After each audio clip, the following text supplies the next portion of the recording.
c'est toi qui es juif anti-impérialiste que tu mets. C'est toi qui m'as écrit, on est d'accord, hein, c'est ça, Oui, hein? tout à fait, tout à fait. Il y en a quelques-uns, des juifs comme moi, qui sont assez d'accord. Oui, mais il faut fouiller, hein. T'es d'accord avec moi? Je te dis franchement, fouiller. il faut beaucoup fouiller. Je vais même aller plus loin. Parce qu'il n'y a pas de langue de bois, mais c'est ce qui fait la force. Non, des c'est ça, hommes moi, que nous sommes. c'est ça que j'aime dans ton discours. Voilà, c'est qu'il faut chercher au microscope.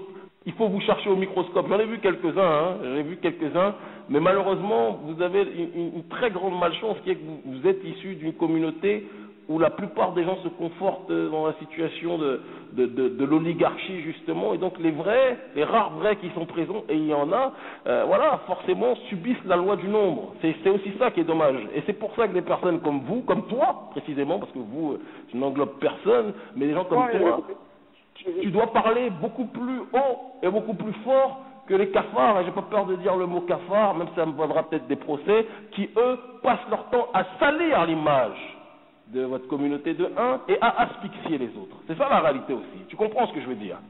Mais oui, le problème quand tu as des gens qui sont de mon obéissance et qui ont fait le choix d'être les hommes avant d'être une étiquette de juifs ou de musulmans ou de quoi que ce soit que tu veuilles, à partir du moment où ils choisissent par simple bon sens, par simple humanisme, parce que c'est normal de se mettre du côté de ceux qui souffrent et de ceux qui subissent la loi de l'Occident, entre guillemets, et du blanc en général, et ceux-là, malheureusement, ils sont plus blancs, ils sont plus juifs, ceux-là, pour les autres, ça devient des noirs.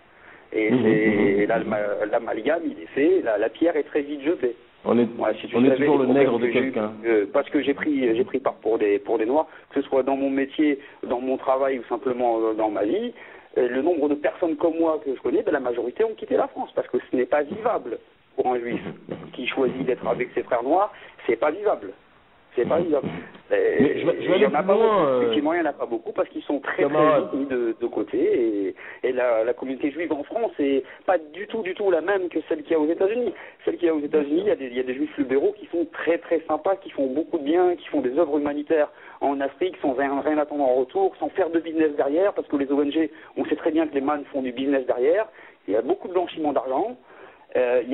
Certaines ONG font beaucoup de tests sur les patients locaux, pour pouvoir ensuite mieux les proposer, mieux les vendre aux patients blancs. Je connais malgré tout des gens qui font du bien gratuitement juste pour faire du bien. Ça existe quand même, mais au niveau de la communauté juive, c'est vrai que c'est beaucoup plus ouvert aux États-Unis, en particulier sur la ville de New York ou Boston, que sur l'Europe, que sur la vieille Europe. Bon, ça c'est bon. Tu vois, moi j'ai vécu, je suis pas resté aussi longtemps que toi, je suis resté quelques mois.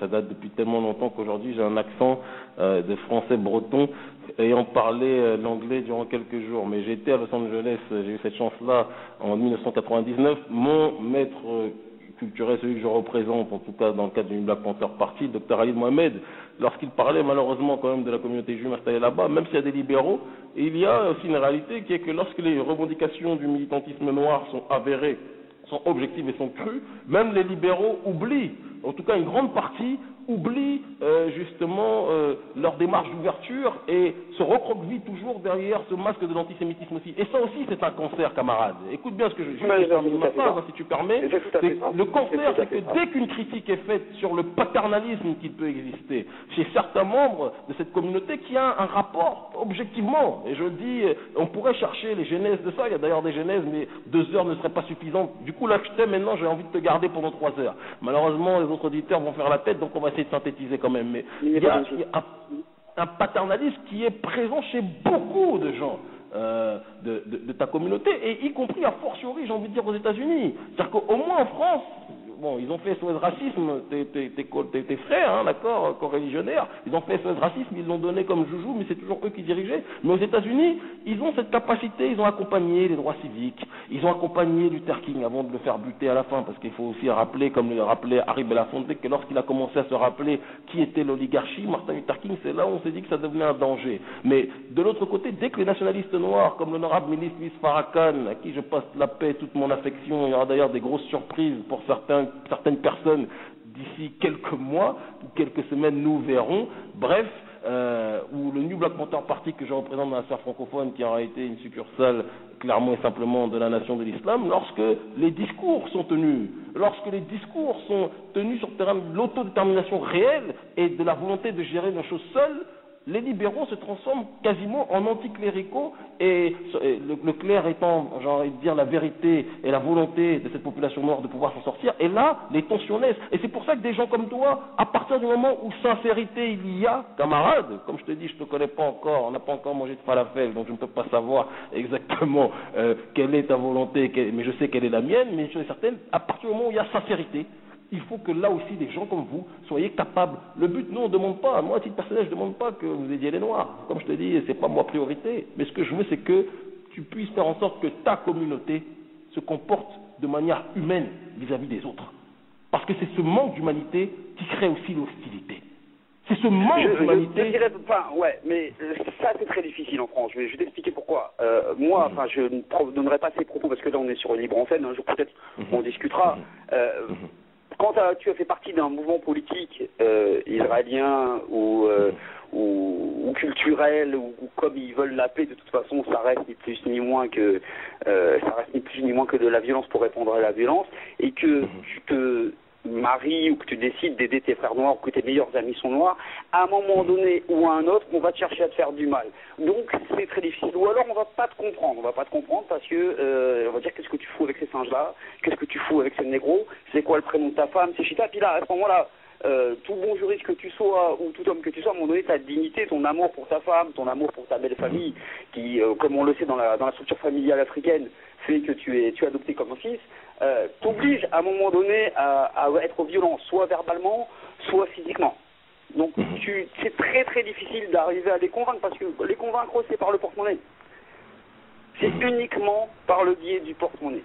Et quand ils se referment à un moment donné sur eux, c'est parce que leurs intérêts économiques sont menacés. Alors il y en a quelques-uns, quelquefois, qui sont des hommes de bien, qui ne sont là que pour faire du bien, pour la beauté du geste, d'être un homme de bien, mais c'est très difficile.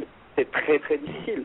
C'est très très difficile pour un juif de prendre part, même d'avoir des amis palestiniens. Moi j'ai des amis palestiniens, j'ai un ami qui est médecin et qui est né à Ramallah, qui est médecin à New York et qui est palestinien, et ils te comprennent pas. Tu peux être ouvert sur les autres, ils te comprennent pas.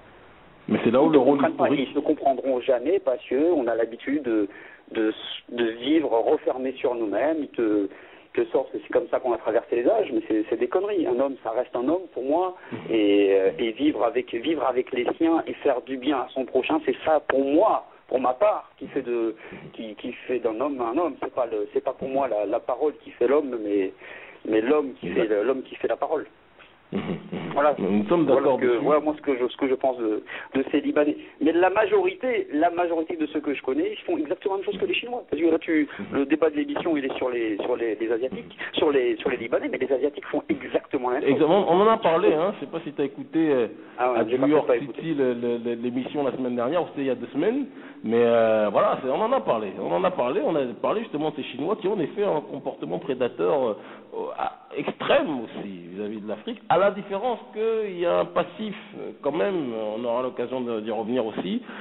Les Chinois, depuis la conférence de Bandung, ont joué sur le terrain du fait que c'était une ancienne puissance colonisée, excusez-moi. Et donc sur ce terrain-là, lorsqu'ils s'approchent des élites africaines, ils ont toujours cette démarche de toujours rappeler qu'ils partent de loin aussi, qu'ils avancent et qu'ils n'ont pas été dans l'appareil colonial, au contraire de certains juifs qui ont fait partie eux aussi de l'appareil colonial, évidemment, et qui font partie d'ailleurs de l'appareil néocolonialiste en tant que tel. Une petite dédicace à Jacques Faucard, qui est un camouflé, mais qui fait partie de l'oligarchie des gens que nous n'avons pas élus, mais qui s'autoproclament élus, cher ami. Ok. Est-ce que tu as des choses à rajouter rapidement ?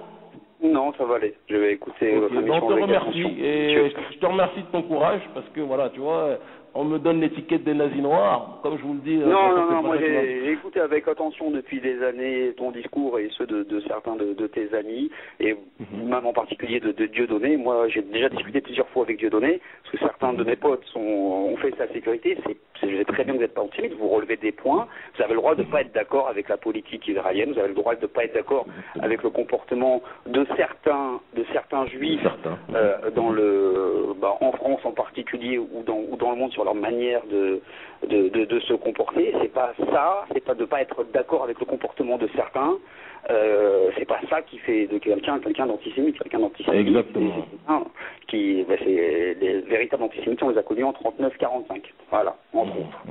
Et on les a d'ailleurs connus. Moi, je sais très bien parmi... que M. Kémy Séba n'est pas un antisémite. Il n'est pas parce qu'il n'est pas d'accord avec la communauté juive, le comportement de la communauté juive par rapport aux événements qu'il peut y avoir en France, en particulier, que M. Kémy Séba est un antisémite. Ça, je le sais. Je te remercie infiniment. C'est un collector, cet entretien, tu vois, comme quoi, c'est un collector. Et je terminerai ta phrase en disant tout simplement que les plus grands antisémites, ce sont aussi les juifs qui ont mis leurs frères dans des wagons après des intérêts commerciaux, passés avec les nazis et qui les ont emmenés à Dachau. Ils sont eux les premiers antisémites. La trahison fait partie du comportement humain depuis la nuit des temps. Ah, exactement.